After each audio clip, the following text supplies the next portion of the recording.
So you're thinking of moving to Toronto, Ontario. In this video, I'm going to cover everything you should know before moving here. As a Toronto native, both born and raised, I've lived in Toronto for over 20 years. And if you do stay till the end of this video, I'm going to give you the best kept secret of what it's like living in Toronto. Stay tuned. If this is your first time to my channel and you want to know everything about living in Toronto, be sure to subscribe and tap the bell for notifications so you'll be updated on all things living in Toronto.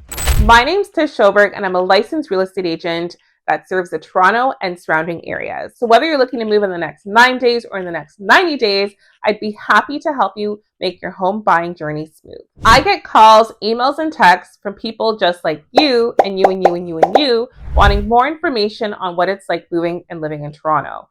So whether you're looking to move in the next 9 days or 90 days, be sure to send an email, call, or text. I'd love to help make your move as smooth as possible. So let's begin. Toronto is a large metropolitan city, and yes, I am going to cover a lot about Toronto, but if you are a Toronto native and you have anything else to add, please be sure to share it in the comments so other people who are moving here can know more about Toronto. So Toronto has a population of over 2 million people and is the largest city in Canada.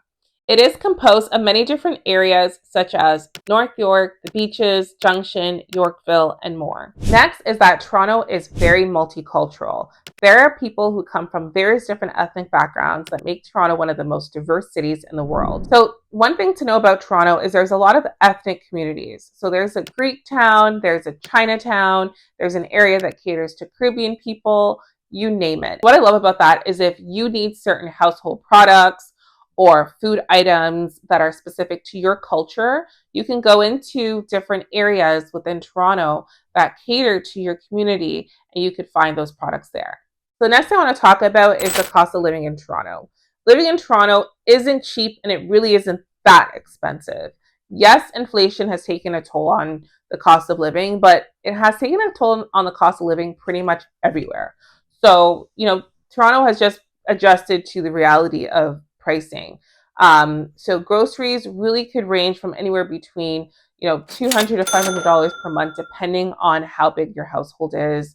Gas prices. I would also say going out to a restaurant definitely varies in price depending on where you go, right? So if you go to like a higher end restaurant, you can end up spending about $200 for a couple and upwards of $400 for a family.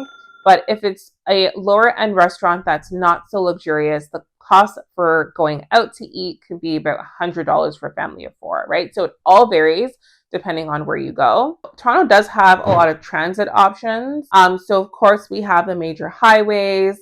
We do also have, like the regular highway, and we also have a toll route. A lot of people tend not to take the toll route because it's not really necessary to go in certain areas, and depending on the time of day, it really doesn't make that much of a difference. But we do have Uber, we have TTC, we have Go Transit. So there's quite a lot of, and of course taxis, can't forget taxis.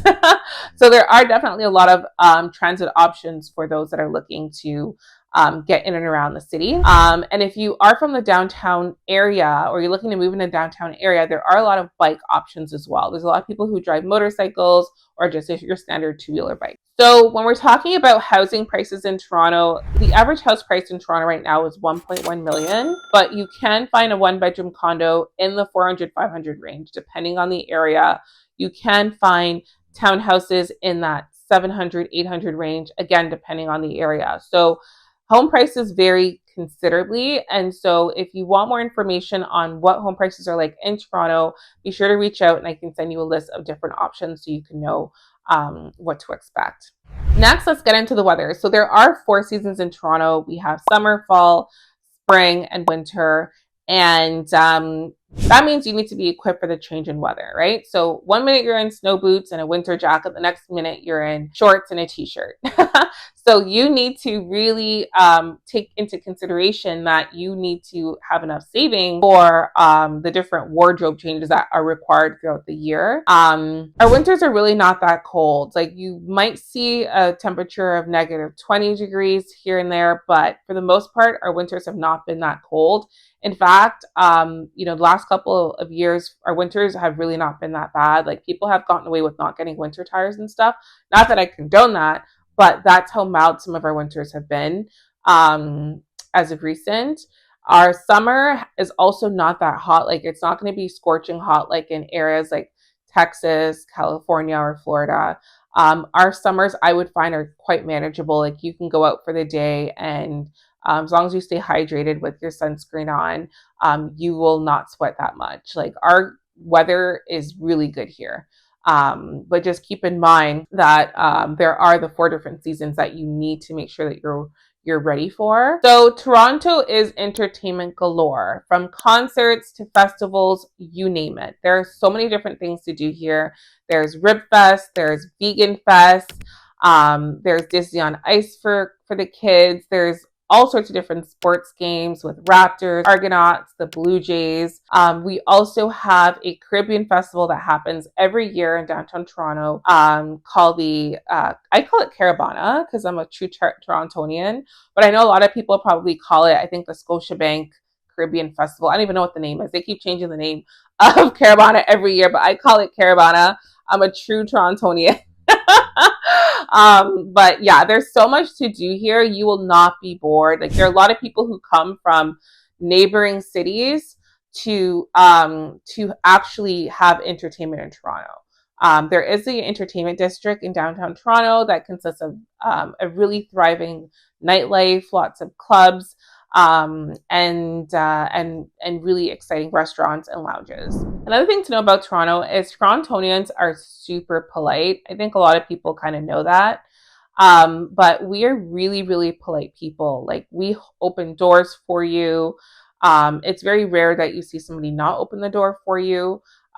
People tend to say sorry, even if they're not fully in the wrong. Like it's crazy. Like I actually find myself saying that a lot. Like I'll see somebody like drop something and I'll be like, oh my God, sorry. And I'll pick it up and give it to them. It's like, I didn't do anything wrong. Why am I saying sorry? So that's very, very normal here. And I think just plays into the culture and what it's like being a Torontonian. Toronto also has a fair amount of green space. So there's Trinity Bellwood, which is a well-known park in the downtown Toronto area. You also have High Park, that's in between downtown Toronto and Etobicoke. You also have the Toronto Island. So you would take a ferry across the island, and there's tons of like beach space, park space. People like bring their barbecue grills there and barbecue with their family. Lots of games and just a really great time. I love the Toronto Islands. I haven't been there in a while, but I have to go back soon. And yeah, there's a lot of green space and parks for you to take advantage of. Centennial Park is one as well in Etobicoke.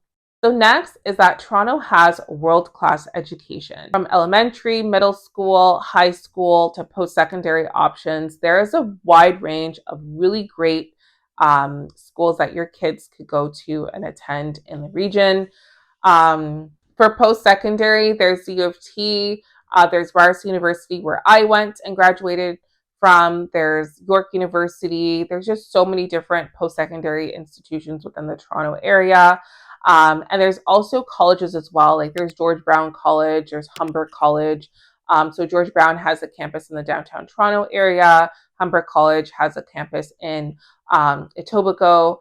So there's really a large array of different post-secondary institutions that you can choose from. There's also some private colleges as well that you can look into. So the best kept secret about living in Toronto is that there are certain areas in Toronto that are amenity rich.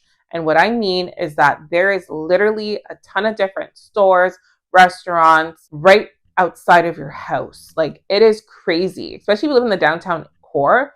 There are people who live in the downtown core who do not own vehicles. That's actually very common. They either use public transit to get around, like to and from work or see family, or they simply walk. Like you could live in a condo in downtown Toronto and not really need to leave Toronto. Like it is that amenity rich where, you could have a grocery store to your left. You can have, a recreational store to your right, shopping mall to your left. It's just crazy how many different amenities there are within such a small span of space. So I think that is really definitely one of the best kept secrets of Toronto, because depending on where you move, you don't even need a car. Like there's just so much to do within a small area of space, so much different lifestyle um, things that you need within such close proximity that it just makes it such a convenient place to live. In fact, a lot of people who move out of Toronto still come back to Toronto because of the entertainment, because of how many different things there are to do within the space. And the culture is so rich, it's one of a kind.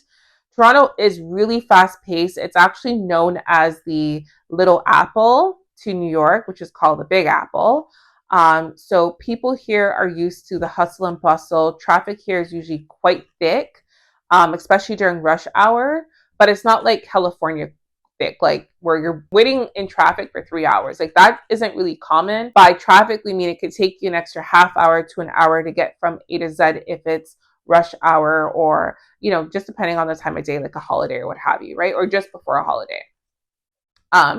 But again, one of the best kept secrets about Toronto is how rich we are in amenities. So thanks for watching. Be sure to like, share, subscribe, turn on post notifications. Again, if you are looking to make the move to Toronto, be sure to reach out. I'd love to help.